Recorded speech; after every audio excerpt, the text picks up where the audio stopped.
Il y a des passions parfois un peu dévorantes. La mienne, et depuis l'achat de mon premier ordinateur il y a 25 ans, c'est le jeu vidéo. Et plus particulièrement son aspect compétitif. Parce que quand je vois des moments comme ça, Flashes now, pivot to Zaiwu, he's in the right place once more. Number two, just as easy. Mauser getting picked apart limb from limb. Player by player into the scope of Zaiwu, and he's having fun with you. Takes them all! A massacre on the ramp room! ça, He already got the first Baron. That was huge for them to actually get a bigger goal lead. They're saving the Drake for now. They got two already. Bang is hiding. He's coming. Bang looking to come in. Here comes your initiation. They're in through. Oh my God! Thunder Shockwave will find them all, and SKT, with a hell of a response, will take down 4. ou encore ça, The drift towards the right. Ball 10 still the advantage. Ball Grenadi. A final couple of corners between him Last and turn. Glory. A final couple of corners. One jump between him and victory. Grenadi sees it. The trophy is alive. It's alive! Oh! Unstoppable, indomitable. It's Carl Jr. in the final moment. ah, ça me met des frissons. Le sport, qu'il soit traditionnel ou électronique, me passionne autant pour le niveau de maîtrise qu'il exige que pour les histoires humaines qu'il raconte. Car au fond, ce qui nous fait vibrer, ce n'est pas seulement la perfection technique, ce sont les trajectoires hors normes. Comment ne pas être admiratif face à la domination de Magnus Carlsen, qui depuis plus de 15 ans règne en génie absolu sur le monde des échecs? Comment ne pas être inspiré par la résilience à toute épreuve du nageur Michael Phelps, qui a remporté 5 médailles d'or au JO de Rio alors que son propre public le considérait comme fini? Comment enfin ne pas saluer le retour au sommet de Michael Jordan, après avoir arrêté de pratiquer le basket pendant presque 2 ans suite à la mort de son père? Certaines figures dépassent leur discipline pour en devenir des symboles, et le jeu vidéo compétitif n'y fait pas exception. Aujourd'hui, voir des pro-gamers s'affronter devant des milliers de spectateurs dans des arènes pleines à craquer est devenu presque banal. Les finales sont diffusées en direct, commentées comme des événements sportifs majeurs. À chaque compétition, ce sont des milliers voire des millions de spectateurs qui assistent, de plus en plus nombreux, à ces affrontements virtuels. Les joueurs et les équipes sont devenus des stars, portés par des fans du monde entier. Mais ça n'a pas toujours été le cas. À la fin des années 90, jouer aux jeux vidéo, c'était encore une activité solitaire, un loisir discret, parfois même un peu honteux. Il fallait se déplacer avec son ordinateur dans des cybercafés pour participer à des compétitions à la renommée très confidentielle. L'idée même de gagner sa vie en jouant paraissait alors absurde. Et pourtant, quelque part entre 99 et le début des années 2000, dans un pays qui allait devenir le corps battant du jeu compétitif, quelque chose d'inédit commence à émerger. Un écosystème complet avec des ligues organisées, une fédération, des matchs diffusés en direct à la télévision nationale, des équipes professionnelles qui vivent ensemble dans des gaming house, des fans, des rivalités, des héros. Et au centre de tout ça, un jeu, StarCraft. Un jeu qui n'avait à première vue rien d'un sport. Pas de ballon, pas de terrain. Mais un jeu qui allait pourtant définir ce que l'on appelle aujourd'hui communément l'e-sport. Je vous propose donc de vous faire remonter dans le temps, entre 1999 et 2003, et revivre cette période charnière où le sport électronique est sorti du rêve de l'adolescent que j'étais pour devenir une réalité. Découvrant ces pionniers que sont boxeurs, surnommé l'empereur, le talentueux canadien Guillaume Patry, le français Bertrand Gros-Pellier, ou encore Nadal éternel. Ces joueurs devenus des légendes qui ont entraîné dans leur sillage une génération de gamers passionnés. Car bien au-delà de la performance individuelle, StarCraft c'est un héritage. Une révolution culturelle qui malgré son âge continue de façonner l'e-sport. Alors ne tardons plus maintenant, et bienvenue dans le monde de StarCraft. Hell, it's about time. Juste avant de rentrer dans le vif du sujet, je voudrais juste prendre quelques secondes pour vous parler un peu du challenge technique qu'a été la réalisation de ce documentaire. Déjà, ça peut paraître très bête, mais pour faire ce genre de vidéo, il faut de la matière visuelle, des images, des photos, des séquences de matchs, etc. Mais il y a 30 ans, cela n'existait tout simplement pas, ou alors dans une piètre qualité par rapport aux standards d'aujourd'hui. Comment faire alors? Déjà, utiliser des logiciels d'IA pour amener des vidéos de l'époque dans une résolution plus élevée. Mais ce n'est pas toujours satisfaisant. Sans être trop technique, c'est comme si je vous donnais 5 cm de tissu et que je vous demandais d'en faire un pull taille L. Compliqué, il y aurait beaucoup de trous, vous risqueriez d'avoir un peu froid. Une autre approche est de récupérer directement les replays des matchs joués. Mais avec le temps, la plupart des sources de téléchargement ont disparu. Heureusement, j'avais sur un vieux disque dur des centaines de matchs de l'époque, et j'ai aussi pu compter sur l'immense bibliothèque de XA, qui maintient depuis des années une base de données de replay. Enfin, lorsqu'aucun replay n'existait pour le match que je souhaitais présenter, j'ai dû le recréer entièrement à partir de vidéos d'archives. Pour cela, j'ai d'abord analysé minutieusement chaque action effectuée par les joueurs, quasiment au pixel près. Déplacement des unités, ordre d'attaque, construction, timing et toutes les micro-actions déterminantes. J'ai ensuite traduit l'ensemble de ces actions en une sorte de mini-programme. Grâce à un hack, j'ai pu injecter ces instructions dans la version actuelle de StarCraft et demander au jeu de rejouer la partie avec une fidélité maximale, mais cette fois dans son moteur graphique moderne. Un travail d'archéologie numérique en somme qui a été un véritable casse-tête pour tenter de rendre hommage à ce monument du jeu vidéo. Donc si vous appréciez le travail qui a été fourni, merci de me soutenir en laissant un like et en s'abonnant. Ça m'aide beaucoup. Au milieu des années 90, dans une ville tranquille de Californie, 3 jeunes passionnés, tout juste diplômés, décident de tenter leur chance. Leurs noms, Allen Adam, Michael Morhaime et Frank Pierce. À cette époque, personne ne le sait encore, mais ils sont en train de poser les bases de ce qui deviendra l'un des studios les plus influents du jeu vidéo, Blizzard Entertainment. Très vite, les succès s'enchaînent. Warcraft Orcs and Humans, puis Warcraft 2. Le studio s'impose et le genre du RTS explose. Mais en coulisses, une idée différente commence à émerger. Chris Metzen, jeune game designer, voit plus grand, plus sombre, plus ambitieux. Et si le RTS quittait l'heroic fantasy pour plonger dans un univers de science-fiction brutal inspiré de Star Wars ou Warhammer 40 000 ? Le projet est lancé, son nom, StarCraft. 2 ans de développement, des doutes, des ajustements, mais une vision qui prend forme.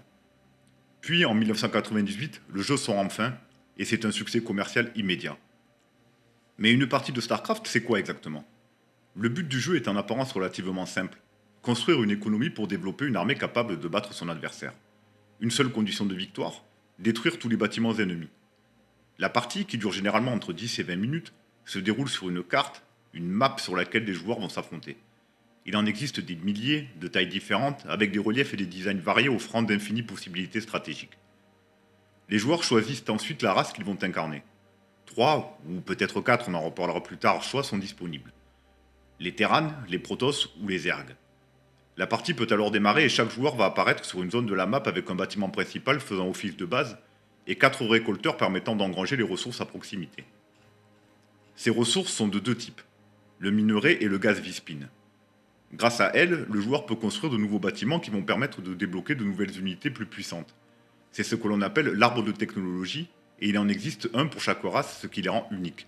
Les Terrans représentent une humanité devenue militaire. Ils disposent d'une infanterie peu coûteuse, polyvalente mais relativement fragile, les marines, qui composent le cœur de leurs armées. En appui, ils peuvent compter sur des unités blindées au sol comme les Goliaths ou les tanks. Pour l'aérien, la furtivité des Wraiths couplée à la puissance de feu lourde des emblématiques battlecruisers assure le contrôle du ciel. Les Zergs, quant à eux, sont organisés comme un essaim guidé par l'esprit de la ruche. Ils poursuivent un idéal génétique d'assimilation des autres espèces. Contrairement aux Terrans, ils ne reposent pas sur une technologie mécanique, mais sur l'évolution biologique afin de s'adapter sur le champ de bataille. Le cœur de la nuée est généralement constitué d'une grande quantité de Zerglings, unités de corps à corps peu coûteuses et très rapides. Accompagnés de leur cœur, capables de s'enterrer pour attaquer, et d'imposants ultralisques très fortement blindés, les Zergs sont capables de submerger leurs adversaires. Pour le combat aérien, ils reposent sur les Mutalisques, qui compensent leur faible puissance de feu par leur mobilité et leur nombre. Enfin, les Protoss, civilisation apatride qui a perdu son monde natal ailleurs lors d'une bataille contre les Zergs. Ils errent dans la galaxie dans l'espoir de récupérer leur monde. Ils compensent leur faible nombre par des technologies et des pouvoirs très puissants. Ils sont par exemple dotés de pouvoirs psychiques leur permettant de foudroyer leurs adversaires. Les Ilotes sont de redoutables adversaires au corps à corps qui, accompagnés de quelques dragons, permettent de dominer les affrontements. Pour s'infiltrer, ils disposent de Templiers noirs. Capables de devenir invisibles, ils peuvent décimer les lignes arrière en quelques secondes si l'adversaire n'a pas de détection. Fleurons de la technologie Protoss, les porte-nefs survolent le champ de bataille pour assaillir à bonne distance les menaces étrangères. Blizzard sort donc le jeu en 1998 et a la bonne idée d'y incorporer Battle.net, un outil qui permet aux joueurs du monde entier de s'affronter en ligne malgré les connexions internet limitées de l'époque en 56K.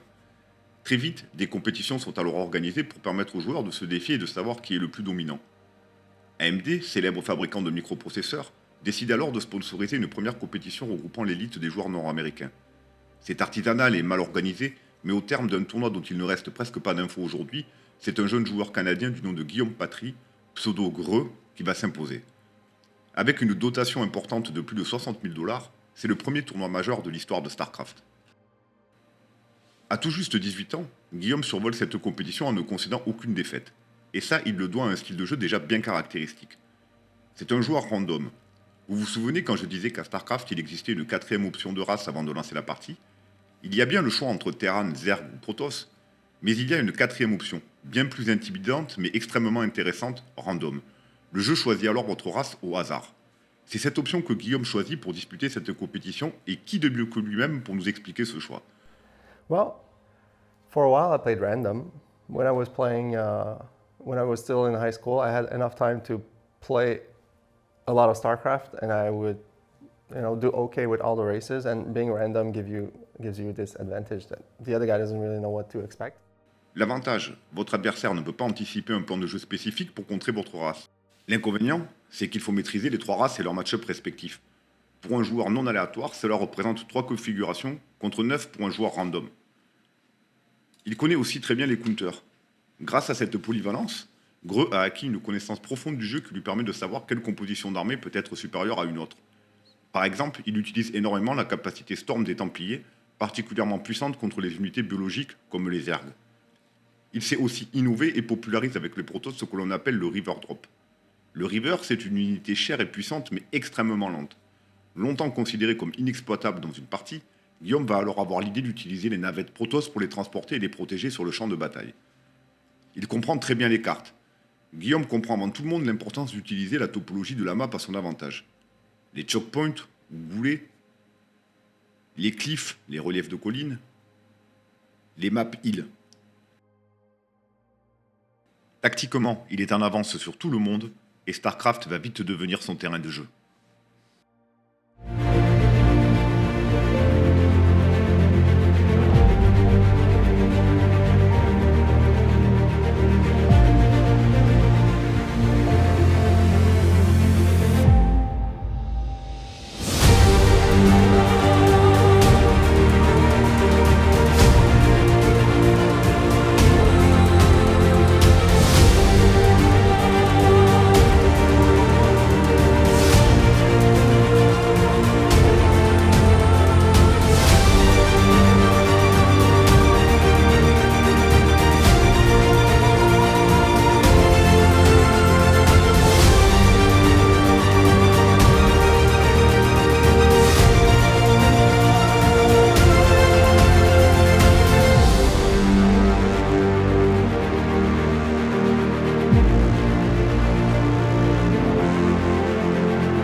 Auréolé de ses récents succès, Greux domine la scène mondiale de StarCraft. Enfin, presque. Car de l'autre côté du monde, un pays dont on ne connaît pas encore trop la culture, a lui aussi reçu des copies de StarCraft. Mais là-bas, ce jeu n'est pas juste un passe-temps un peu addictif, c'est une religion. Grâce à des PC Bang équipés de connexions internet ultra rapides, une génération de jeunes passe ses journées et ses nuits dans des cybercafés à enchaîner les parties. À moins d'1 € de l'heure, c'est une armée de joueurs qui est en train de s'aguerrir à la stratégie de StarCraft. Et en Corée du Sud, on ne rigole pas avec ce jeu. Le phénomène est tellement puissant qu'au début des années 2000, on estime qu'une copie sur 2 du jeu vendu dans le monde l'est en Corée du Sud. L'addiction est tellement forte que le gouvernement votera quelques années plus tard une loi limitant l'accès aux jeux en ligne pour les mineurs de moins de 16 ans. Dès 1999, les chaînes de télévision coréennes organisent et diffusent des compétitions de StarCraft. Il y a notamment 2 tournois individuels majeurs, l'OSL et son concurrent, la MSL. En équipe, c'est la Pro League qui va susciter le plus d'intérêt. Et il existe aussi une ligue féminine avec des joueuses emblématiques comme Toss Girl, qui jouent régulièrement contre leurs homologues masculins. Avec des passages en prime time sur la télé nationale, ce jeu devient un sport regardé par des milliers de Coréens. Les grandes entreprises, y voyant un intérêt marketing, investissent dans ce secteur qui était jusque-là complètement amateur. Korean Air, la plus grande compagnie aérienne du pays, SK Telecom et KT, les deux géants de la téléphonie coréenne, ou encore Coca-Cola, ils se bousculent tous pour adosser leur marque à ces prestigieuses compétitions. Ce n'est pas en Europe ou aux États-Unis que la professionnalisation arrive, mais bien en Corée du Sud. Voilà ce que Guillaume répond alors quand on lui demande ce que représente StarCraft en Corée du Sud. It boomed like nobody had dreamed of in Korea. So there were bigger tournaments and people actually came to see the event live, which was something new. Mostly people would watch on the internet or, they would just read articles about the games. But everything changed once Koreans got involved in the pro gaming scene. Grâce à des contacts coréens parlant anglais, il décide donc de quitter le Canada pour s'installer à Séoul. Il devient officiellement le premier joueur professionnel étranger à obtenir un visa pour vivre de son talent en Corée. Pour rappel, début des années 2000, il n'y a pas d'outils numériques pour outrepasser la barrière de la langue et encore moins celle de la culture. C'est donc en pionnier, dans l'inconnu la plus totale, que Greux pose un pied en Corée du Sud avec comme seule certitude et reconnaissance son talent à StarCraft. No, I was already winning a lot of tournaments, a lot of the big ones, and the Korean gaming community knew of me already, and they expected me to be good. Actually, they kind of had this some kind of halo effect around me. I don't know how to explain it, but they thought I was unbeatable, which I was not. I just had a good track record for the previous 6 months or 12 months before I came to Korea. Sentant l'engouement et l'excitation générés par le jeu, la chaîne de télé OnGameNet a lancé sa propre compétition baptisée OSL et invite les joueurs les plus doués du moment à y participer. Lors de ce tournoi diffusé en direct, Greux va avoir l'occasion de se frotter à ce qui se fait de mieux. Avec un prize pool de 50 000 € et une exposition en direct devant des millions de téléspectateurs, les ingrédients sont réunis pour attirer les meilleurs joueurs du pays. Hot Forever, le meilleur joueur Zerg, le prometteur Frimura, ou encore le très précoce The Marine qui a tout juste 16 ans. 14 joueurs coréens sur les 16 invités. Sortant brillamment des phases de poule en ne concédant que peu de matchs, Greux fait l'étalage de sa connaissance stratégique et domine en jouant toujours random.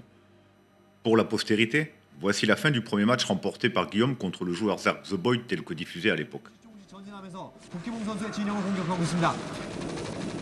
본진 바깥쪽에서는 탱크가 공격, 그리고 마린과 메딕의 조합이 본진을 공격하고 있습니다. 위험한데요, 국기봉 선수. 예, 병력이 없어요, 이제. 네, 국기봉 선수, 네, 경기를 포기합니다. GG를 선언하는 국기봉 선수. 패트릭 선수, 첫 경기를 승리로 이끕니다. 강력한 러쉬. 패트릭 선수의 승리입니다. De l'autre côté du tournoi, Hot Forever, considéré comme le meilleur joueur Zerg du monde, se défait lui aussi facilement de ses adversaires avec un style de jeu novateur.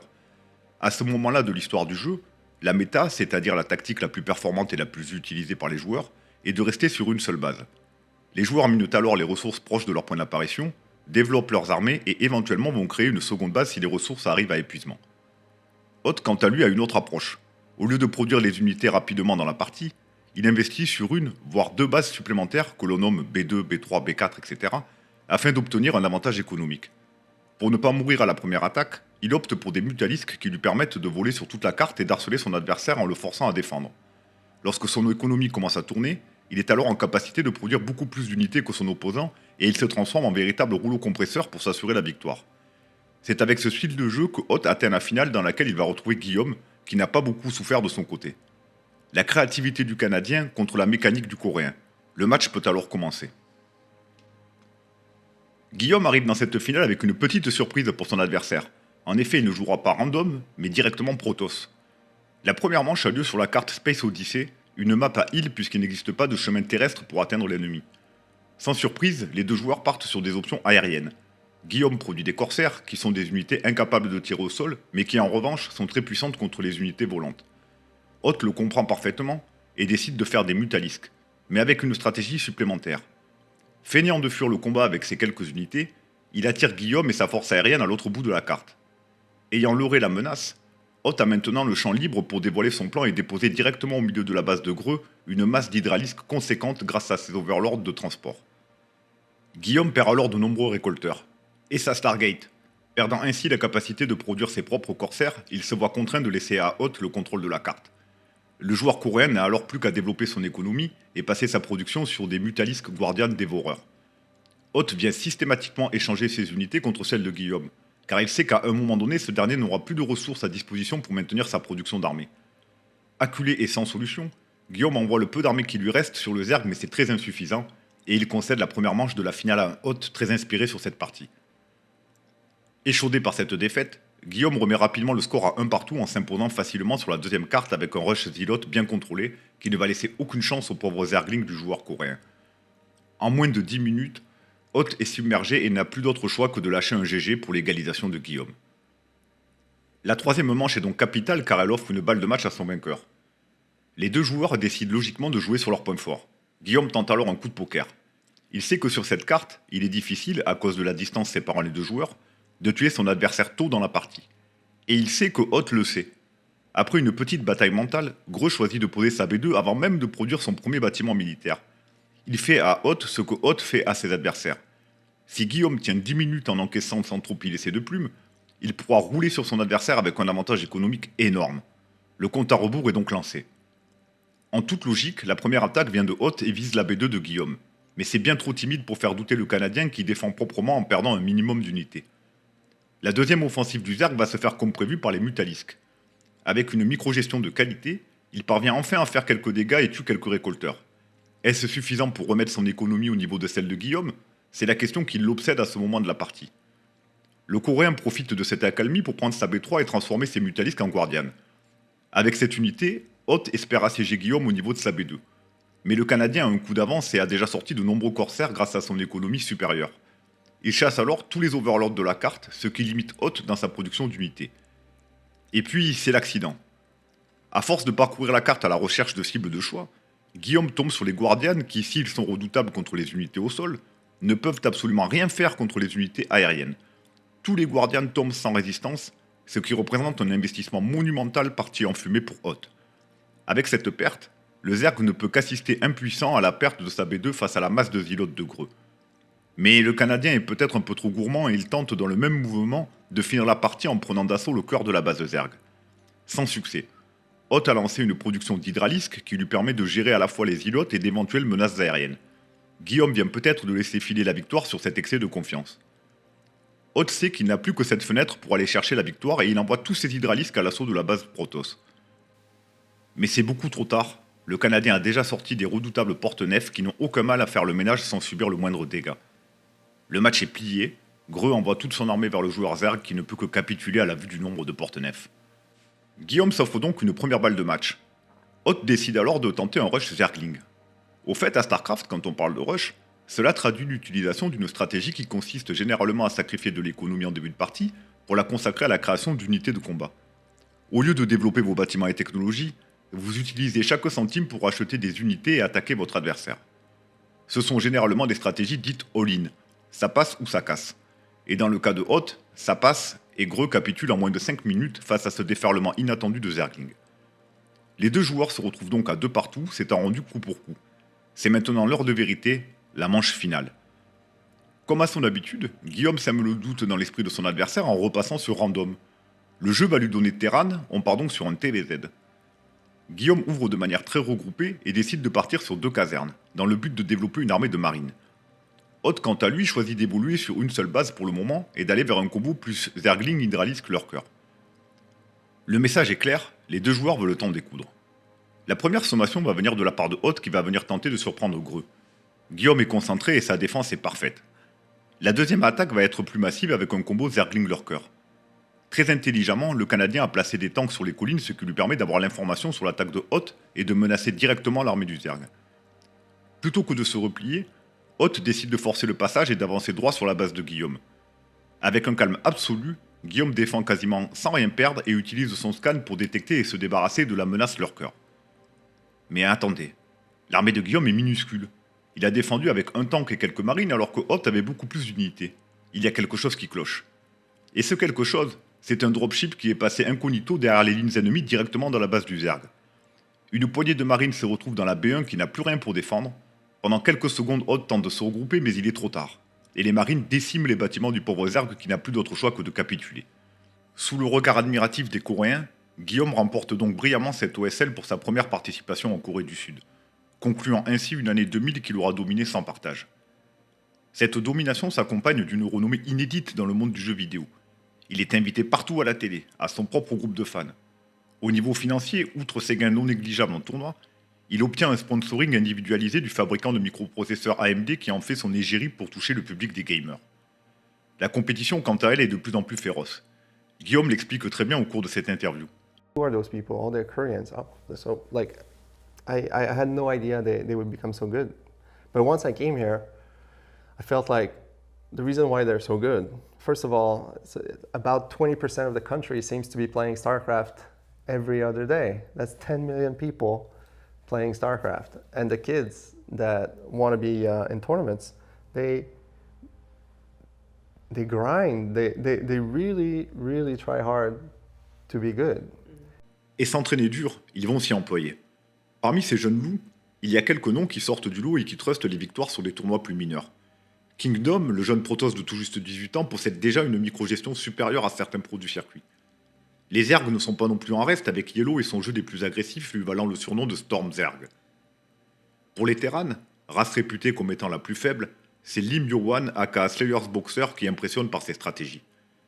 C'est aussi à cette période que le ministère de la Culture coréenne valide la création d'une fédération, la KESPA pour Korean Esport Association, dont la mission est de créer et de développer un écosystème économique et compétitif autour de StarCraft. Elle va créer par exemple le statut officiel de pro gamer comme métier en attribuant des licences aux joueurs les plus performants. C'est le premier pays au monde qui va reconnaître officiellement le pro gaming comme activité professionnelle. Des agents de joueurs apparaissent aussi, pour le meilleur et pour le pire, afin d'accompagner ces jeunes talents dans cette nouvelle opportunité de carrière. Et sur le chemin menant au sommet, il faut prouver sans cesse sa valeur. Et quoi de mieux qu'une nouvelle édition de l'OSL comme tremplin? Nous sommes en mai 2001 et Guillaume, seul non-coréen ayant réussi à se qualifier, va devoir faire face à cette génération de joueurs qui cherchent à se faire un nom. Sans surprise, tous ses favoris se qualifient pour les quarts de finale et le premier choc a lieu entre Guillaume et Yellow. La map a des positions de départ proches pour les deux joueurs, et Guillaume est donc surpris de voir une B2 si rapide de la part du joueur Zerg. Cette tentative d'expansion ne doit pas rester sans réponse, et Greux envoie donc ses îlots pour la neutraliser. Mais s'attendant à une stratégie orientée sur l'économie, Guillaume n'a pas remarqué que Yellow avait coupé sa production de récolteurs pour dépenser ses ressources en Zergling uniquement. Le plan du Zerg est clair à ce moment-là. Il veut attaquer tôt et en masse, d'où son pseudo Storm Zerg. Malgré une tentative de microgestion pour ne pas se faire encercler, les îlots sont submergés et Guillaume cancelle son offensive. C'est maintenant au tour de Yellow d'attaquer et les Zerglings se ruent dans la base du Protoss. Concentré et appliqué, Greux utilise parfaitement ses bâtiments pour permettre à ses îlots de ne pas être encerclables. Sous pression, il est obligé de trader positivement ses unités pour se défendre.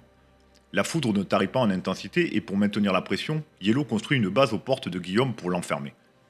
La partie rentre alors dans une phase un peu étrange. À ce stade, Guillaume a une armée plus forte que Yellow, mais pas suffisamment pour transpercer les défenses statiques mises en place devant sa base. Yellow, quant à lui, doit maintenir un blocus solide pour étouffer le Canadien en le privant de ses ressources. Un statu quo qui condamne Guillaume sur le long terme. Le Canadien va alors prouver une fois de plus qu'il est un fin stratège. Quoi de mieux pour contrer un blocus terrestre que de passer par les airs? 4 Dark Templars, unités dont le charme réside dans leur invisibilité, sont alors déposés au milieu d'une base Zerg sans défense. L'économie de Yellow est totalement décimée. Face à un adversaire qui ne peut plus produire d'unités, Guillaume n'a plus qu'à grossir les rangs de son armée pour détruire le blocus imposé par Yellow et gagner son ticket pour le dernier carré. En demi-finale, Guillaume rencontre un autre de ses jeunes prometteurs, un Zerg du nom de Jin Nam. Partant confiant, le Canadien ne va pourtant pas passer un très bon moment. Dans l'incapacité totale de contrer les lurkers invisibles de Jin Nam, Guillaume perd des unités sans gagner un seul pixel sur la carte. Pendant ce temps, Jin Nam se développe librement et détruit le peu d'économie de son adversaire avec des Mutalisques qui vont venir supprimer la base principale du Protoss. Sans solution et peu inspiré, Guillaume capitule sur cette première manche expéditive. Le visage plus déterminé, c'est pourtant quasi le même scénario qui se déroule lors de la revanche. Greux se fait harceler sans pouvoir répondre en début de partie. Pendant ce temps, Jinam prend B2, B3 et force de nouveau Guillaume à rester sur une seule base. Dans une tentative plus désespérée que calculée, le Canadien tente une contre-attaque finale avec ses îlots. Mais il y a déjà trop chez Jinam qui n'a qu'à défendre proprement pour s'adjuger la victoire. C'est le choc, Guillaume est éliminé du tournoi. Après 2 ans de domination continue, cette finale se jouera donc sans lui. Dans l'histoire de StarCraft, l'avenir n'est pas dans le culte des cendres, mais dans la transmission du feu. Ce sera donc Jin Ham contre Boxer, qui lui impressionne en n'ayant perdu aucun match depuis le début du tournoi. Nous sommes le 5 mai 2001, personne ne le sait encore, mais c'est une page de StarCraft qui va s'écrire sous les yeux des téléspectateurs passionnés. La production a évolué depuis la première édition, écran géant, diffusion en direct sur les chaînes nationales, le tout dans une salle de concert. Et ça tombe bien car c'est un récital qui va être proposé. Boxer ne va laisser aucune chance au pauvre Zerg Jin Ham. Son arme principale, le drop. Dans chacune des parties, il va dropper en continu des unités chez son adversaire. Soit sur une cliff pour pilonner une base, soit directement dans l'économie de Jin Ham, peu importe. Il fait planer une menace permanente qui pousse le Zerg à défendre continuellement. Son autre atout, il utilise intelligemment des unités qui étaient jusque-là sous-estimées par les joueurs Terran. Des Wraiths, invisibles, pour harceler les récolteurs adverses sans défense. Des Defensive Matrix, pour protéger ces unités importantes. Comme par exemple protéger ces dropships qui auraient été détruits sans avoir eu le temps de pouvoir larguer leurs unités.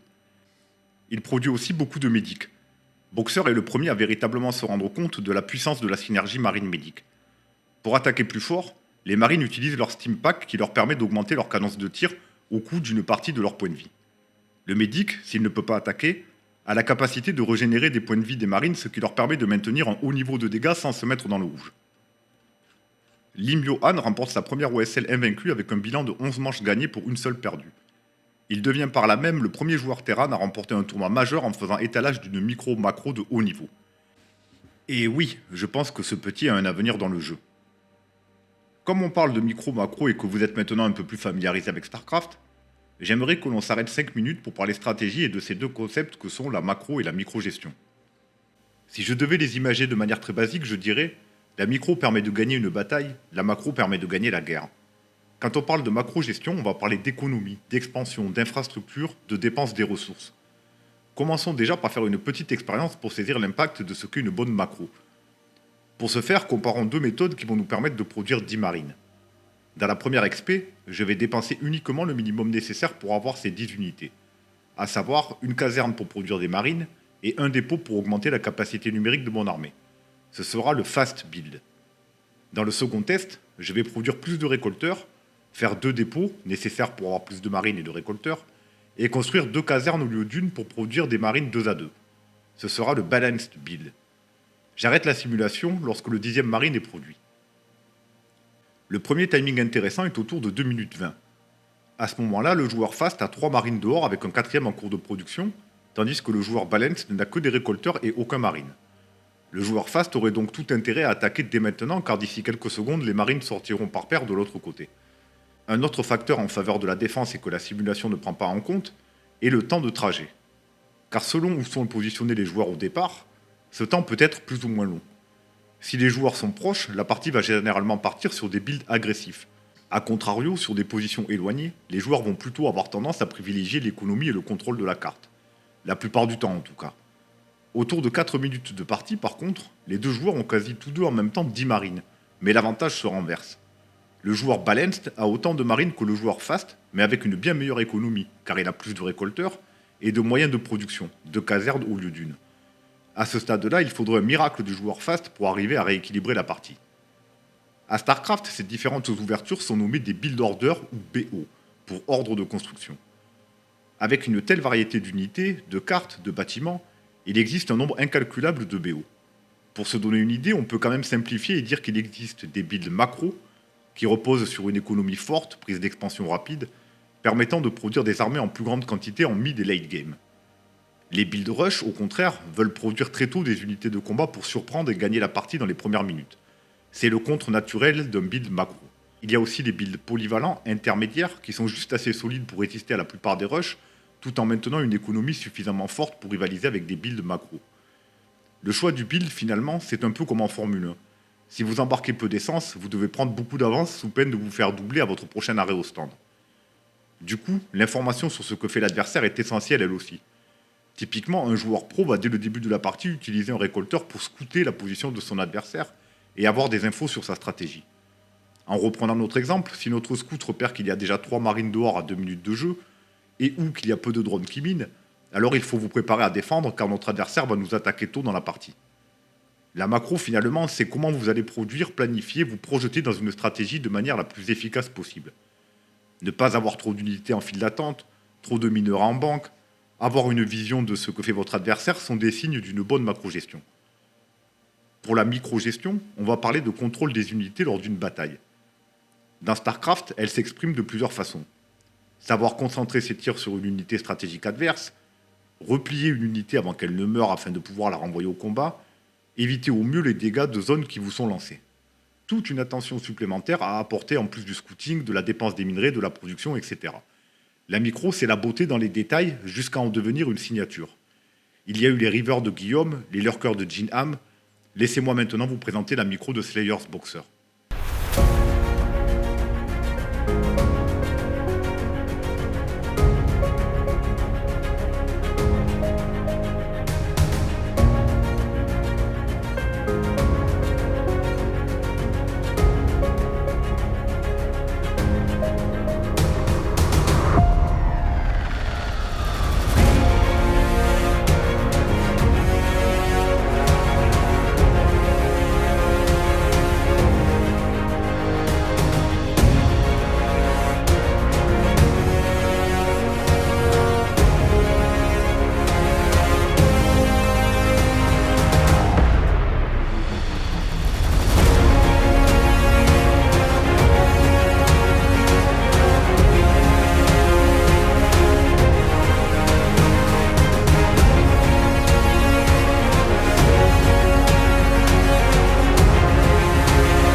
C'est en tenant du titre que Lim Yuan arrive donc à l'OSL Coca-Cola 2001.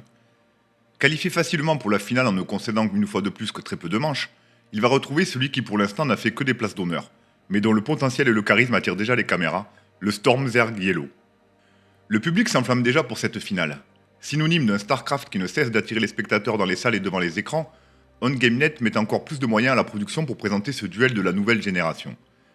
Calés dans leur box insonorisée pour éviter d'être influencés par les réactions du public, les deux joueurs sont prêts à en découdre. Comme à son habitude, Boxer démarre avec un build order orienté drop et va commencer à parachuter des escouades de marines dans toutes les bases de Yellow.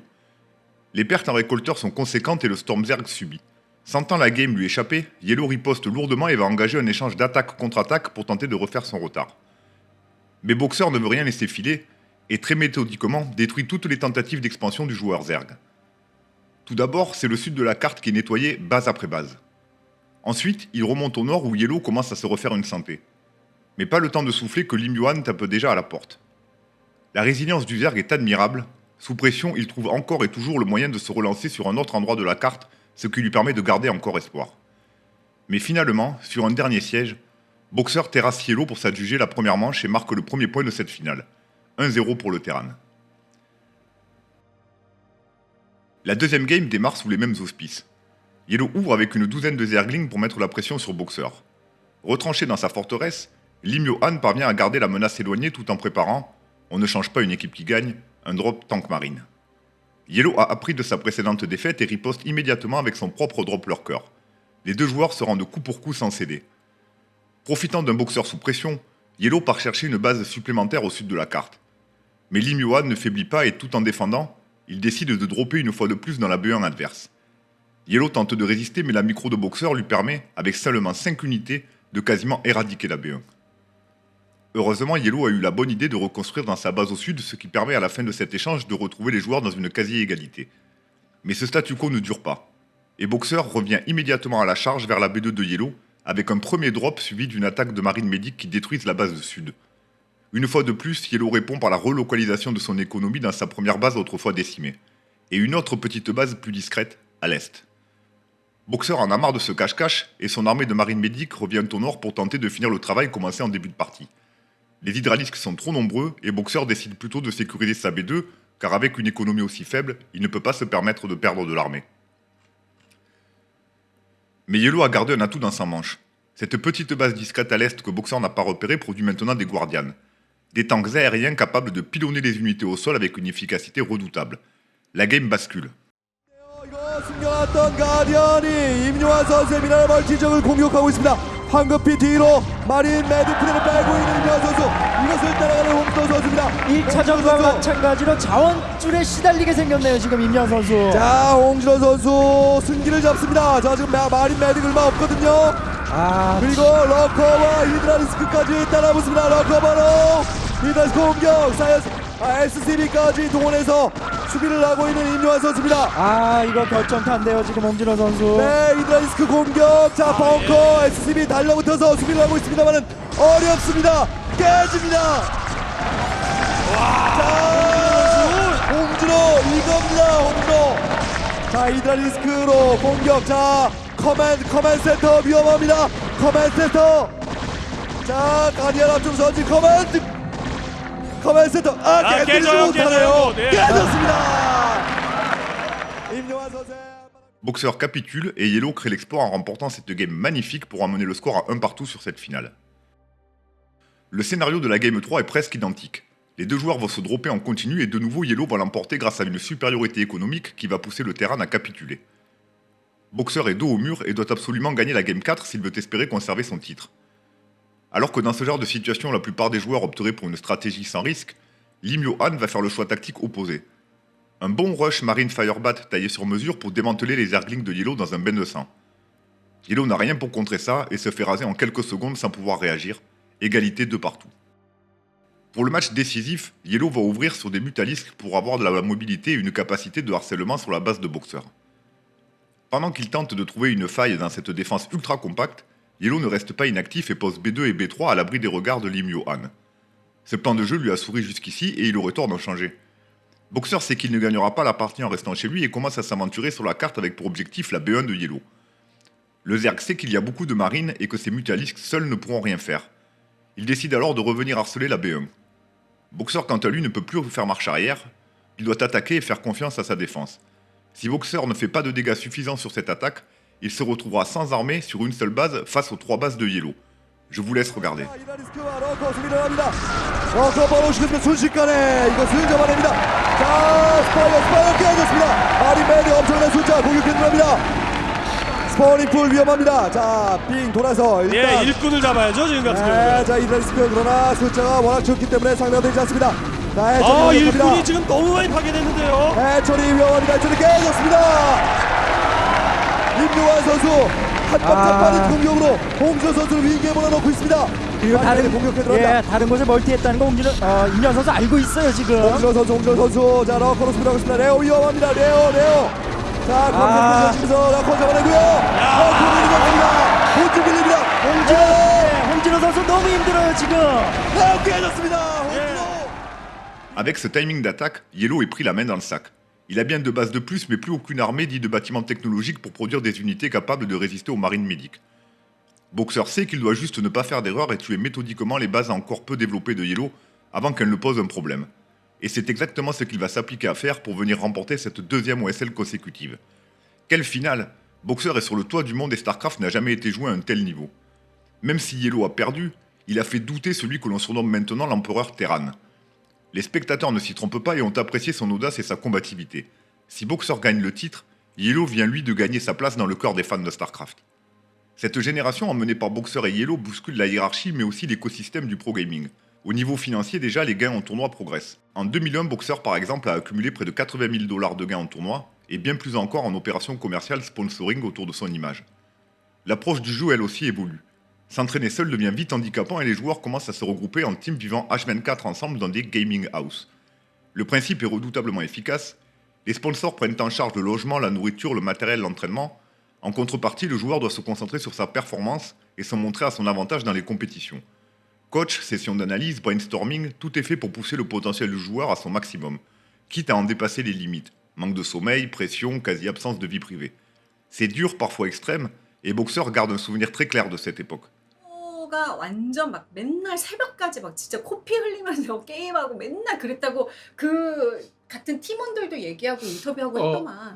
좀 잘못된 것 같습니다. 제가 코피를 흘린 게 아니라 제가 그러니까 저를 연습해준 그 연습생들 있잖아요. 걔들이 코피하는 거예요. 저는 그렇게 연습하는데 익숙해져 있는 그 사람이고 우리 연습생들은 그런 게 아니거든. 그런 거에 익숙한 그런 친구들이 아니라서 네, 코피를 흘리면서 나오고 코피를 흘리면서 이제 퇴근하고 저는 일단 경기 매치가 잡히면 일단은 그 선수들을 되게 파악하고 그 사람들 서치 스타일이라든지 뭐 이런 것들을 다 파악하는데 그때가 쉬는 시간이라고 보면 돼요. 우리 연습생들 그거 이제 다 파악되고 어떻게 연습해야겠다라고 딱 이제 딱 맞춰지면은 그때부터는 쉬지 않고 무한 연습이에요. 자기 전까지. 몇 시간을 하는 거야 그렇게? 그냥 연습 시간 내내요. 그러니까 뭐라고 해야 되나? 밥 먹고 근데 저녁 먹으면 저녁 먹고 이제 스타리그 개인 리그라든지 아니면 프로 리그들이 이제 할 시간이 돼요. 그럼 밥 먹고 그거 보는 시간까지는 괜찮아요. 그거까지 풀어줘요. 그 외에 모든 시간 자기 전까지의 시간은 그냥 저랑 연습하고 있어요. 그때 막 엄청 힘들었었다고 막 그런 얘기들도 나와 있긴 하더라. 초창기 돈이 많이 없었죠. 그때는 진짜 거의 상금을 타야 어디 가서 뭐 연봉을 주고 그런 게 아니라 대회 나가서 이제 상금을 타야지 수익이 나는 뭐 거의 그런 시기였고 묵구리는 그 팀이라든지 기획사들도 다 그런 걸로 수익을 잡고 있기 때문에 뭐 계속해서 마이너스죠. 그 이제 모든 선수들 외에도 다른 모든 것들이 전부 다 열정페이죠. 이런 생활을 하면서 굳이 내가 스타 선수 생활을 계속 해야 되나 막 이런 생각을 할 수도 있죠. 그런 생각은 전혀 아무도 안 했어요. 그런 생각은. 그만큼 스타가 너무 좋았던 거야? 다들 이제 자기의 직업을 다 사랑하고 있었기 때문에 그런 생각은 전혀 없었던 것 같아요. 힘들다라는 생각은 뭐 했을지언정 진짜 이렇게까지 해야 돼? 이런 생각. 그래서 이제 20대 때 뭔가를 해주는 게 중요하다는 겁니다. 20대 때는 그런 거 생각 못해. 사회 초년생이기 때문에 그런 생각을 못한단 말이야. 이제 열정만으로 뭉친 그런 곳에서 그런 불만은 절대 있을 수가 없어. L'aspect stratégique prend un virage lui aussi avec l'arrivée des replays qui permettent aux joueurs d'enregistrer leurs matchs et de les partager avec d'autres. Les build orders sont disséqués, optimisés, les stratégies préparées. En 2 ans, StarCraft a pris une dimension professionnelle qui passionne le monde entier. Il y a quand même une ombre au tableau. Si en Corée les performances explosent, en dehors des frontières c'est un peu plus compliqué. Avec Guillaume comme seul représentant en Corée du Sud, personne ne se rend alors compte de l'écart qui est en train de se créer entre ceux qui jouent dans ces ligues qui deviennent professionnelles et les autres. Si le reste du monde ne manque pas de joueurs prometteurs, ils n'ont pas l'opportunité de se montrer face aux ogres coréens. Même au niveau de la communauté, on commence à différencier les corps des foreigners, les non-coréens. Par chance, en cette fin d'année 2001, une jeune et nouvelle compétition fait son apparition. Les World Cyber Games ou WCG. Contrairement au format habituel des compétitions, les World Cyber Games proposent une organisation différente. Inspiré des Jeux Olympiques traditionnels, l'événement propose à des joueurs venant de tous les pays du monde de s'affronter sur les jeux les plus compétitifs du moment, comme Counter-Strike, Quake 3, Unreal Tournament, FIFA, Age of Empires et bien sûr StarCraft. Pour le jeu de Blizzard, 52 joueurs sont invités avec un maximum de 4 joueurs par pays et il y a du beau monde. L'Australie envoie Légionnaire, qui rêve de faire une bonne compétition pour avoir une chance de jouer en Corée. Nazgul, qui représente les Pays-Bas, a le même objectif que l'Australien et voue une passion sans borne pour StarCraft. L'Allemagne envoie Fisheye, lui aussi jeune joueur au potentiel encore inexploré mais qui fait déjà parler de lui en Europe. Pour le Canada, Greux fait partie du voyage car même s'il a du mal à retrouver son niveau en Corée, il fait toujours partie du top monde. La France n'est pas en reste puisqu'elle envoie Elki, qui s'entraîne énormément en ligne et qui domine les compétitions françaises. Sans surprise, Boxer va mener la délégation coréenne pour se mesurer à ce qui se fait de mieux au niveau international. La question que les fans du monde entier se posent est simple. Est-ce que le niveau coréen est supérieur à celui des foreigners? Il est temps de le savoir. Avec la délégation envoyée, nul doute que les corps ont envie de montrer que ce sont eux qui sont encore les maîtres du jeu. La première surprise va venir du groupe B où le français Elki et le néerlandais Nazgul vont se payer le luxe de battre le coréen Gundam dans des parties de haut niveau et prendre ainsi les 2 premières places qualificatives pour accéder à l'arbre final. Guillaume, dans un groupe sans coréen mais avec de sérieux clients, montre qu'il est encore au-dessus du niveau foreigner en faisant un perfect 6-0 dans le groupe E. Sa micro reste impeccable, regardez comment il arrive à tuer un lurker sans avoir la vision. En visant son propre zilote avec l'attaque à rebond de l'Archonte, il parvient à tuer le lurker invisible. Dans le groupe A et D, les Coréens Gorush et Boxer font aussi une phase parfaite pour sortir premier de leurs groupes respectifs. Après cette phase déjà pleine d'enseignements, les choses sérieuses vont commencer. Les joueurs vont s'affronter maintenant en BO1 double élimination et BO3 pour la finale. C'est quoi un tournoi à double élimination ? Contrairement à un tournoi classique où si vous perdez vous êtes éliminé, là vous avez le droit à une seconde chance en étant reversé dans l'arbre des perdants. Ainsi, tous ceux qui ont perdu dans le tableau principal s'affrontent et celui qui arrive au bout de cet arbre obtient le droit de jouer la grande finale contre le vainqueur de l'arbre principal qui bénéficiera d'un point d'avance en raison de son parcours sans défaite. En 8ème, malheureusement, Guillaume va chuter contre le chinois CQ2000 et se fera rapidement sortir après dans l'arbre des perdants. Elki confirme qu'il ne doit rien à la chance et obtient quant à lui son billet pour les quarts, tout comme Nazgul, Gorush et Boxer. Le Français fait un tournoi magnifique et rencontre Gorush en quart de finale qu'il bat sur un push marine tank pour atteindre le dernier carré.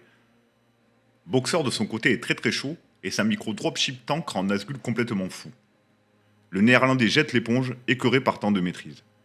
Elki et Boxer se retrouvent donc en finale de l'arbre des gagnants en étant tous les deux invaincus.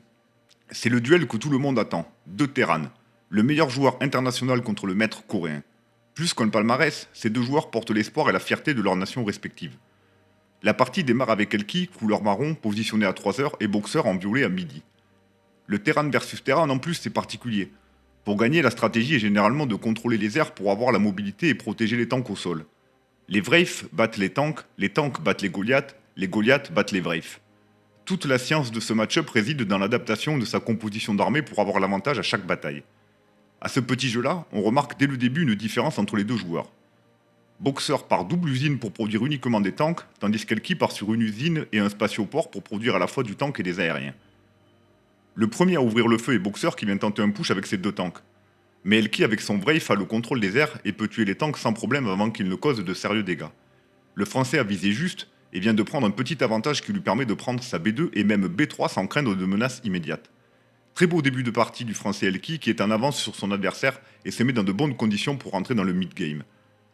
Boxer a besoin de contrôler les airs pour avancer ses tanks et rajoute 2 spatioports. Tandis qu'Elki fait l'inverse en ajoutant 2 usines supplémentaires pour accélérer sa production de tanks et de Goliath. Boxer n'est pas du genre attentiste et profite de cette accalmie pour lancer son attaque favorite, le drop cliff avec tank et Wraith invisible. Elki est embêté et est obligé de stopper temporairement sa B2 le temps de repousser l'attaque avec ses propres tanks et Goliath. À la fin de cet échange, Elki a 90 de population contre les 80 de Boxer et a surtout une base d'avance sur le coréen. Le Français fait mieux que tenir bon, il domine ce match-up. Il prend même une 4e et une 5e base, s'adjugeant ainsi toute la partie sud et est de la carte. Boxer décide de répondre à cette expansion économique en prenant la partie ouest de la map de son côté. C'est le moment pour Elki de prendre l'initiative militaire. Il divise son armée en 2 et décide d'attaquer à la fois la B4 de Boxer et sa B1. Sur le flanc ouest, il ne parvient pas à passer au sol, bloqué par les tanks coréens qui lui interdisent l'accès. Sur le front de la B1, Elki tombe sur un os, des battlecruisers. Il n'y en a que 3, mais ils assurent un contrôle aérien très solide et donnent le champ libre aux tanks de Boxer qui repoussent donc facilement cette double attaque.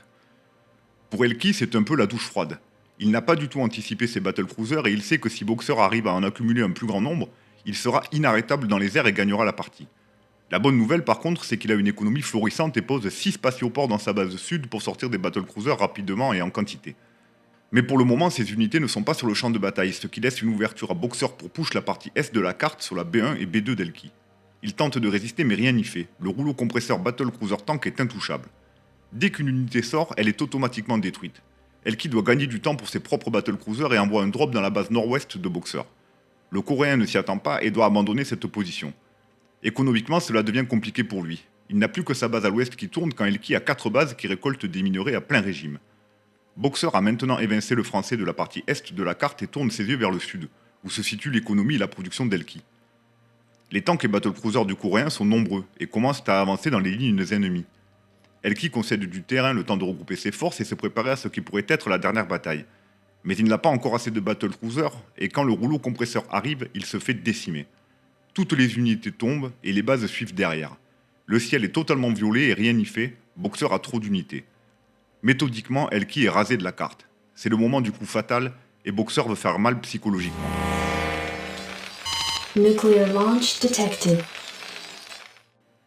Une bombe nucléaire pour terminer le français, pour marquer les esprits, envoyer un message. Elki rend les armes.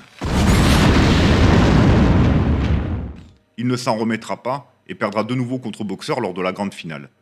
Mais l'important n'est pas là, car personne n'a véritablement perdu. Pour StarCraft, c'est une vitrine exceptionnelle du niveau international. La Corée rentre chez elle avec la médaille d'or et un honneur préservé. Boxer termine l'année 2001 en ayant quasi tout gagné.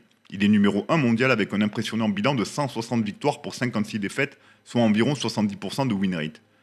Pour les Foreigners, Elki et sa médaille d'argent accompagnés de Nazgûl et Légionnaires ont prouvé qu'ils pouvaient battre les meilleurs, et les recruteurs coréens les observent maintenant avec attention. Elki, de son vrai nom Bertrand Gropelier, est né en 1981. Il est un gamer dans l'âme depuis sa plus tendre enfance. Lorsque StarCraft sort en 1998, il passe alors les nuits entières à jouer avec ses amis qu'il domine déjà sans trop forcer. Très vite, Bertrand écume les tournois en France, en Europe, et remporte de nombreuses LAN. Sur StarCraft, son style de jeu est particulier. Il joue de manière très agressive et mise beaucoup sur sa micro-gestion pour accumuler les victoires. Il n'hésite pas non plus à utiliser des tactiques innovantes comme les Wraith en TVZ pour harceler et étouffer les joueurs Zerg. C'est à l'aide de cette tactique d'ailleurs qu'il dominera par exemple GoRush lors des derniers WCG. En France, où le sport électronique est encore balbutiant, il obtient quand même un sponsor individualisé avec Lycos, un ancien géant de la tech, qui lui fournit du matériel et finance ses déplacements en compétition à travers le monde. Avec cette performance au WCG, sa réputation dépasse les frontières. Il saisit alors l'opportunité de réaliser son rêve, et part rejoindre Guillaume en Corée pour devenir joueur pro.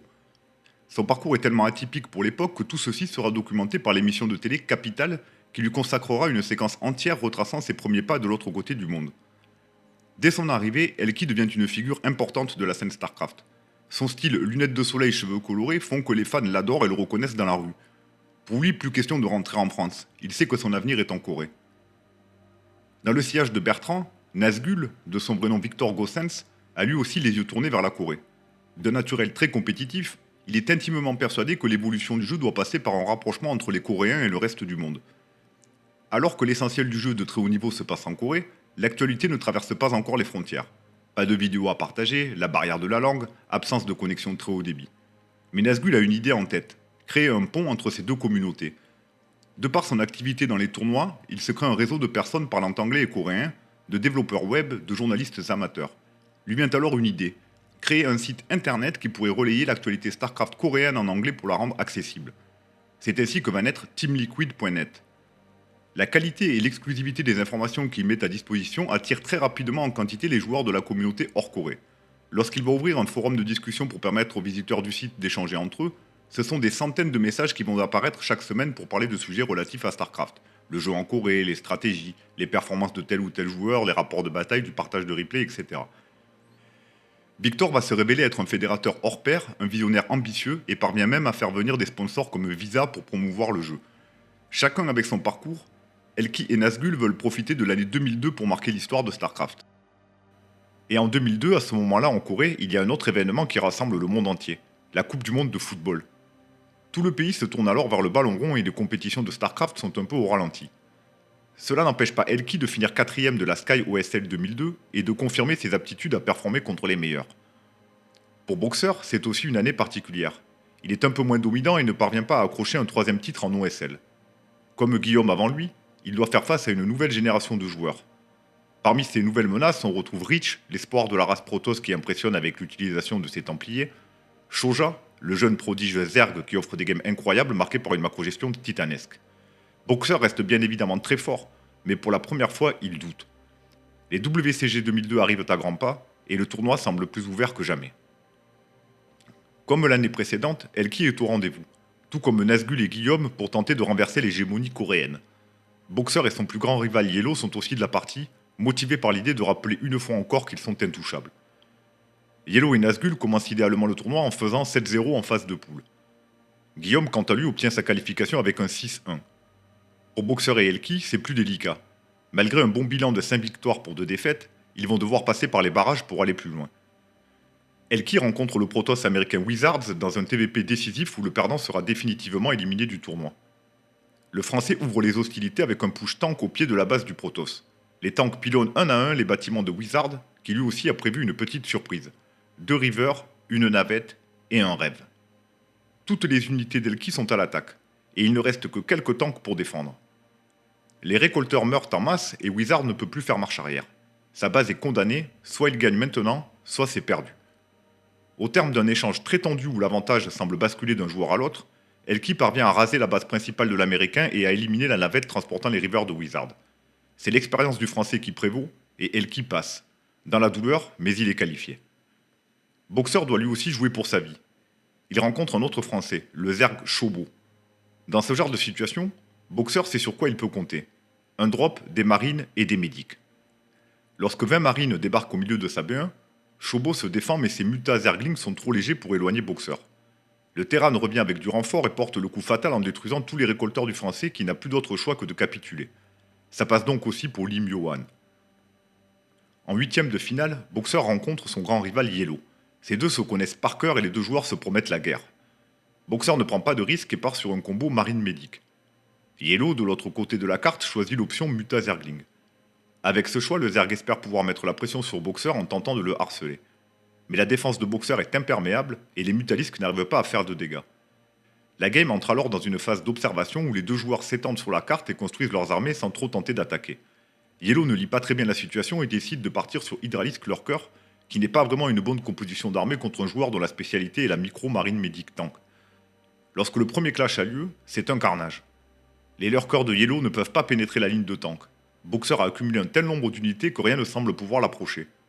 Porté par cette rencontre victorieuse, l'empereur n'a plus qu'à sécuriser son avance et supprimer les bases de Yellow qui ne parvient pas à reconstituer une armée efficace. Boxer gagne de manière convaincante et avance donc dans le tournoi. Dans la foulée, il sort Elki en jouant sur des drop tanks qui vont étouffer le français et l'envoyer dans l'arbre des perdants. Dans cette partie du tableau, justement, on a donc un duel francophone entre Guillaume et Elki pour rester en vie dans ce tournoi. La partie va être serrée jusqu'à ce qu'Elki décide d'installer un siège énorme qui va durer plus de 10 minutes devant la base du Canadien. Les tanks Vulture obligent Guillaume à reculer et à concéder ses expansions. Greux tarde à sortir des porte-nefs pour se défendre, et quand ils arrivent, ils sont trop peu face à la masse envoyée par Elki. Guillaume se défend vaillamment mais l'écart est trop grand, et sur une dernière poussée, Elki arrache la victoire à Guillaume qui est définitivement éliminé à la 7ème place du tournoi. Boxer n'a plus qu'un match pour atteindre la finale et il rencontre le Zerg polonais Blackman. Alors ce joueur c'est un peu un ovni dans la communauté non coréenne. Communiquant très peu, c'est un joueur qui préfère s'entraîner seul. Il programme d'ailleurs ses propres intelligences artificielles pour travailler spécifiquement certains aspects du jeu. Et ça marche puisque le voilà aux portes de la finale face à Boxer. Blackman démarre la partie et dès les premières minutes, on le voit faire des choses qui ne sont pas habituelles. Déjà là, par exemple, il fait un extractor trick. Je vous explique. Pour optimiser sa production, au lieu d'être bloqué à 9 sur 9 de population, il construit un extracteur pour passer à 8 sur 9, car en Zerg, un bâtiment consomme un récolteur et donc 1 de population. Puis lance la production d'un récolteur pour revenir à 9 sur 9 et annuler dans la foulée la construction de l'extracteur, ce qui lui rend son récolteur et fait passer sa population à 10 sur 9. Une autre optimisation à laquelle il fait très attention est de bien répartir ses récolteurs sur ses bases pour améliorer le rendement de son économie. Blackman est un joueur analytique. Il ne fait rien au hasard, il calcule tout. Boxer se rend compte que la défense de Blackman est très solide, et comme toujours dans ces situations, il envoie un drop marine médic directement dans la base du Polonais. Mais Blackman ne panique pas, et contrôle admirablement ses lurkers pour perdre le moins d'unités possible. Au bout d'un long cache-cache entre les lurkers et les marines, Boxer termine son attaque sans avoir fait beaucoup de dégâts. Blackman est concentré et décide de prendre sa B3 sur l'île en haut de la carte. Mais Boxer est attentif et force l'annulation de la construction de la base quasi immédiatement. La partie semble atteindre une forme de statu quo jusqu'au coup de génie. Boxer décide d'envoyer un nouveau drop dans la main de Blackman, la défense est bonne et le convoi est intercepté avant de pouvoir attaquer. Sauf que, pendant ce temps, Boxer fait une mission double vaisselle irradiée et tue 20 récolteurs dans la B2 du Polonais qui était concentré sur sa défense. Il est maintenant très loin derrière et le Coréen a trop d'expérience pour ne pas savoir qu'il vient de prendre une énorme option sur cette partie. Calmement, il va donc regrouper une masse de marine médic tank tout en s'installant sur toute la carte. Blackman doit faire une différence maintenant sinon il sera trop tard. Il regroupe toute son armée d'Hydralisk Lurker et tente de forcer la décision. Mais sa micro-gestion est catastrophique et il perd quasi toute son armée contre pratiquement rien. C'est le signal qu'entend des boxeurs qui avancent vers la B2 et étouffent le joueur polonais. Complètement acculé, Blackman envoie tout ce qui lui reste d'armée pour un baroud d'honneur tout aussi héroïque que malheureusement inefficace. Nous avons notre premier finaliste et il se nomme Boxer. Dans l'arbre des perdants, Yellow fait un massacre et élimine successivement Nazgul, Elki et Blackman pour s'offrir une revanche contre Boxer en finale. Le Polonais termine donc le tournoi à une très belle 3ème place et Elki s'arrête aux portes du podium malgré un très beau tournoi lui aussi. La finale sera donc 100% coréenne entre les deux meilleurs ennemis Boxer et Yellow. l'Empereur contre le Stormzerg. Yellow va devoir se surpasser s'il veut enfin battre son némésis Boxer. Le Zerg démarre au nord tandis que le terrain est au sud. Le face-à-face peut commencer. Le premier à ouvrir le feu est Boxer, qui va lâcher son move signature avec 7 marines et un Mendic dans la base du Zerg. Yellow a déjà vécu ça 100 fois, c'est le moment de vérité.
Boxer perd seulement 4 marines, soit 200 de minerais, et tue pour 1600 de minerais et 300 gaz d'unités et de bâtiments. Yellow a craqué et se fait une fois de plus surprendre par le timing de Boxer. Comme si cela ne suffisait pas, Boxer revient à la charge quelques minutes après avec un siège tank marine qui prélève encore et encore des unités et des drones à Yellow. Le Zerg n'a pas les réponses, son retard s'accumule. 41 de population d'armée contre les 100 de Boxer. C'est une correction. La suite n'est malheureusement qu'une longue agonie. Yellow tente de se développer mais partout où il va, Boxer l'attend pour le punir.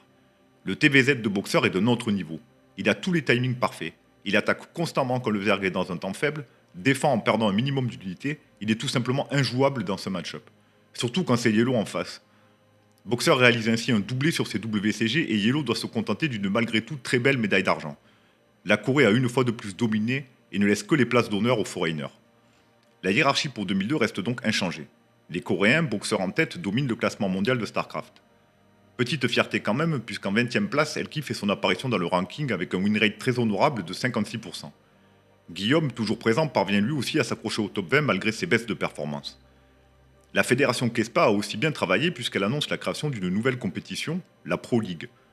Un tournoi par équipe sponsorisé par les plus grandes entreprises coréennes comme Korean Air ou encore Samsung.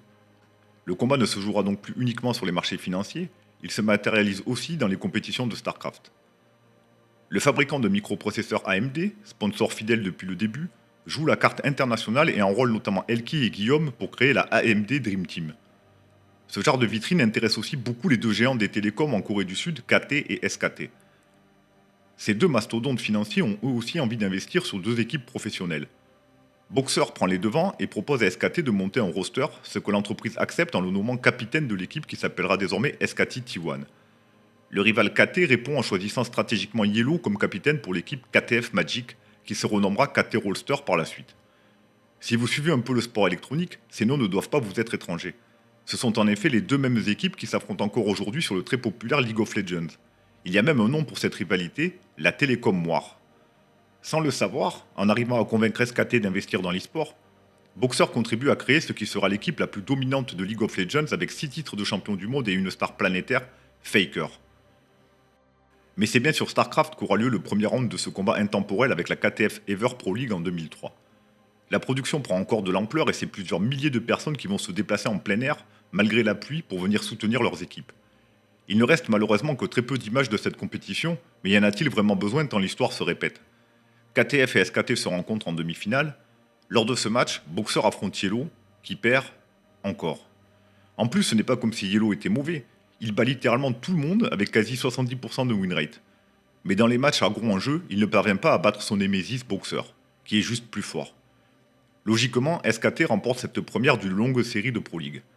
Cette compétition est un succès à tous les niveaux.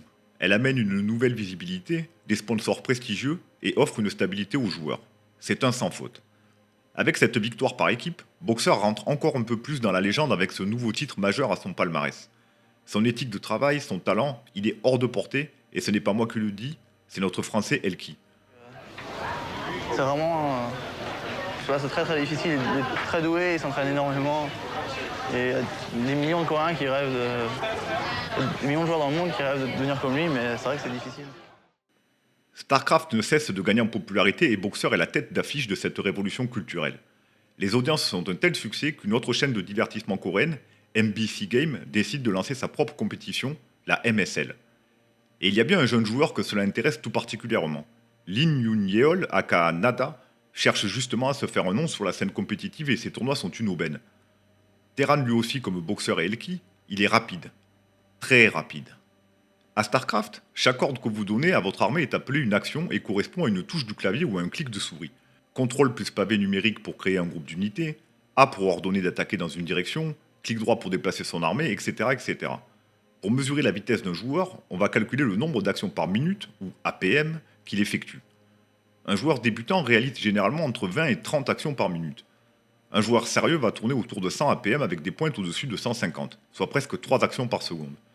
Puis il y a des joueurs comme Nada, avec des moyennes pouvant dépasser les 400 APM sur une partie avec des pointes à presque 500. On est à 8 actions par seconde, c'est très très très rapide. Évidemment, on peut discuter de l'utilité réelle de chacun de ces inputs. Il n'en reste pas moins que Nada met à profit cette vitesse pour être multitâche, capable de mener une attaque tout en continuant de développer sa base sans interruption. Il allie micro-gestion et macro-gestion comme aucun joueur ne l'a fait avant lui. Si vous parvenez à repousser son armée, la deuxième vague est déjà prête et vous finissez par être dépassé. Ses adversaires disent de lui que si on ne le bat pas dans les premières minutes de jeu, le match est quasi perdu d'avance. Sa stratégie est d'imposer un rythme intenable à son adversaire pour le submerger peu à peu avec des vagues d'attaques successives. Tactiquement parlant, il a une méthode d'entraînement assez particulière. Il utilise un sablier et note tous les timings qui peuvent lui être favorables pour attaquer. Il est précis et répète inlassablement ses build orders jusqu'à s'approcher de la perfection. Son premier coup d'éclat, il va le réaliser en l'espace de 6 mois en remportant coup sur coup 3 éditions de cette MSL. Il y vaincra notamment Yellow et Rich, mais pas Boxer car le hasard du tableau fait que leurs routes ne se croisent pas. Qu'à cela ne tienne, le monde entier attend un affrontement entre la superstar établie qu'est Boxer et le jeune Padawan qui veut montrer son potentiel. KT a alors la bonne idée d'organiser un mini-tournoi en invitant les 4 meilleurs joueurs du pays. Yellow, Rich, Boxer et Nada. Un Zerg, un Protoss, 2 Terran. Nada et Boxer accèdent à la finale et le match tant attendu va avoir lieu. La rencontre débute avec Boxer en jaune sur la gauche de la carte et Nada en vert sur la droite. Les deux joueurs utilisent le même build order autour de 2 usines qui annoncent le choix de partir sur un combo tank et Goliath. Ils prennent ensuite leur B2 en même temps. Ce n'est pas le style habituel de Boxer qui centre plutôt son économie sur une seule base. Il a scruté Nada et s'adapte en conséquence. La première offensive va venir de Nada qui installe un siège composé de 4 tanks et de récolteurs. Boxer réagit immédiatement et drop ses propres 4 tanks et récolteurs au milieu du siège. Il ne commet pas d'erreur dans sa défense et la menace Nada est pour le moment repoussée. Boxer contre-attaque alors immédiatement pour installer lui-même son propre siège devant la B2 de Nada. Les rôles s'inversent et c'est maintenant Nada qui défend parfaitement. Boxer doit se replier. Nada passe alors la vitesse supérieure et produit sur 5 usines, ce qui lui permet d'augmenter sa production de tanks et Goliath. Fidèle à son style de jeu, le jeune Padawan repart à l'attaque et insiste pour siéger la B2 de Boxer. Mais l'empereur est malin et sa défense est déjà en place. L'attaque ne fait que peu de dégâts et Nada doit à son tour se replier. Les deux joueurs se rendent coup pour coup et il n'y a aucun temps mort. Nada pose sa B3 et tente même d'ajouter une B4, mais Boxer passe par là avec des dropships chargés de tanks et la B4 est annulée. C'est un véritable match de boxe et justement Boxer repart à l'attaque pour établir sa position devant la B2 adverse. Ces dropships arrivent en renfort et permettent à Boxer de prendre l'ascendant dans ce combat. Nada sait qu'il ne doit pas laisser ce siège s'installer et contre-attaque avec ses tanks. Grâce à ses 5 usines, il sort plus d'unités que Boxer qui doit une fois de plus se replier sans avoir réussi à garder sa position d'attaque. Il faut tenter autre chose. Et Boxer s'infiltre par le nord de la carte pour menacer cette B3 de Nada qui pourrait lui donner un trop gros avantage économique. Mais le jeune Coréen est vigilant et défend proprement. Une fois de plus, l'attaque est annulée et aucun des deux joueurs ne parvient à porter un coup critique. La partie est vraiment serrée. Boxer tente alors de poser sa B3, mais Nada est déjà là et arrive à sortir des Firebats pour décimer les récolteurs qui n'ont pas eu le temps de miner. La partie s'accélère et dans le même temps, Boxer met hors service la B4 de Nada qui ne la défend pas. Nada campe alors son armée devant la base de Boxer, mais au moment de lancer son attaque, il croise un convoi de dropships qui fonce droit sur sa propre B1. C'est la panique. Nada hésite et commence à ramener son armée imposante vers sa B1 pour se défendre. Mais la position de Boxer est solide, il a une masse de tanks telle que Nada pourrait tout perdre en défendant de front. Il fait alors le choix de lui aussi dropper dans la base de Boxer. Son plan, sacrifier sa base principale pour prendre celle de Boxer et arriver au terme de l'échange avec un avantage économique grâce à ses nombreuses bases secondaires. Mais le plan ne se passe pas comme prévu, et Boxer se dirige maintenant vers la B2 tout en défendant l'assaut de Nada qui commence à s'essouffler. Ses unités tombent peu à peu et il n'avance pas dans sa prise de B1. Sur une hésitation, il perd ce trade et Boxer vient de lui prouver qu'il n'était pas numéro 1 mondial par hasard. Les deux joueurs ont livré une partie magnifique dans un TVT électrique et c'est Boxer qui remporte cette confrontation. Mais Nada n'est encore qu'à l'aube de sa carrière et il n'est qu'au début de sa progression. Il rejoint Yellow dans l'équipe KT et passe un cap avec ses nouveaux coéquipiers. Va encore plus vite, améliore sa macro-gestion et devient peu à peu une machine à gagner.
Avec une telle progression, Nada remporte sa première OSL en 2003 en écartant sur son chemin des joueurs tels qu'Elki, Rich, Yellow ou Shoja.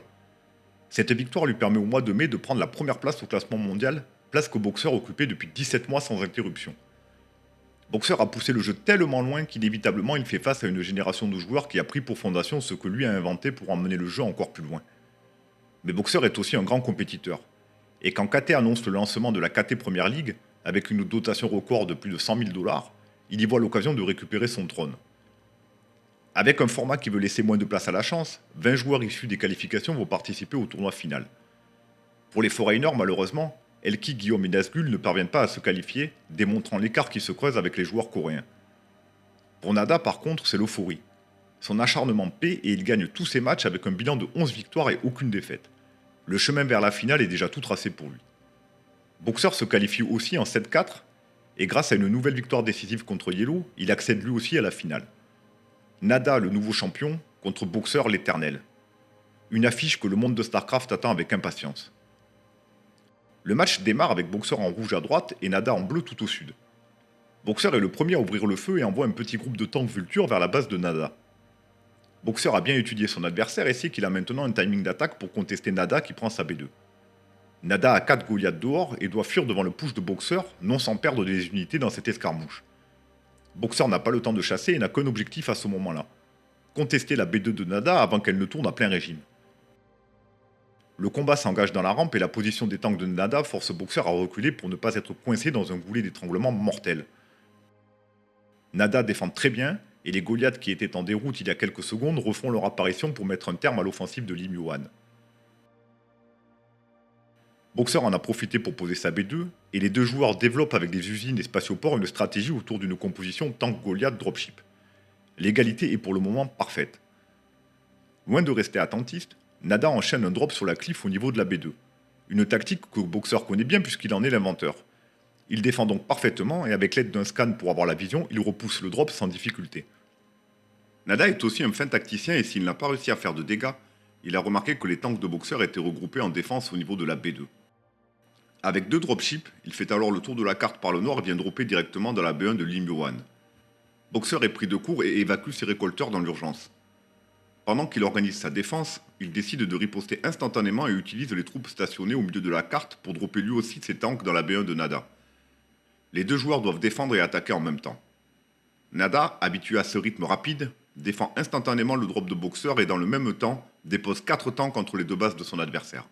Lim Yo-han réagit dans l'instant et vient défendre avec ses propres tanks. Mais la position de Nada est solide et Boxer doit aussi mobiliser ses récolteurs pour tenter de repousser l'offensive. Mais la deuxième vague est déjà en route et Nada parvient à installer un siège au milieu de la base de Boxer qui n'a maintenant plus rien. L'empereur doit abdiquer et Nada remporte ce tournoi prestigieux sans avoir perdu un seul match. Ce soir-là, Lim Yo-han perd. Il perd un match, il perd un titre. Mais il ne perd pas StarCraft. Parce que le jeu qu'il façonne, match après match, celui qu'il a transformé en spectacle, en mythe, en phénomène, est désormais plus grand que lui. Ce que Boxer a construit ne disparaît pas avec une défaite.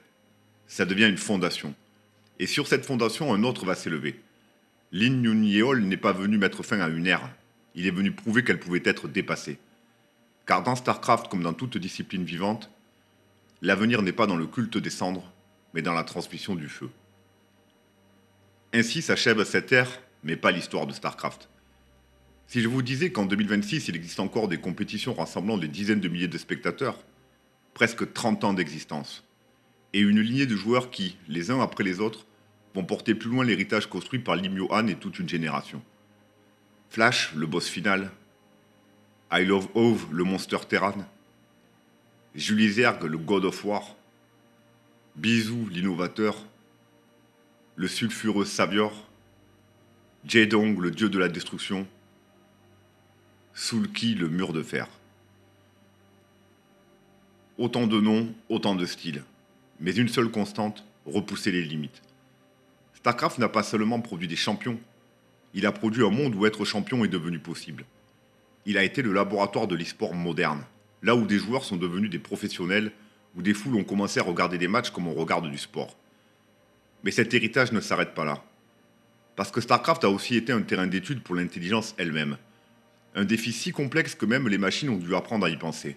Jusqu'à donner naissance, des années plus tard, à des systèmes d'IA comme AlphaStar capables d'affronter et de battre les meilleurs humains.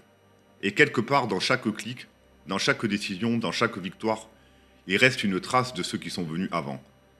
Parce que l'avenir n'est pas dans le culte des cendres, mais dans la transmission du feu. Et cette flamme, aujourd'hui encore, continue de brûler.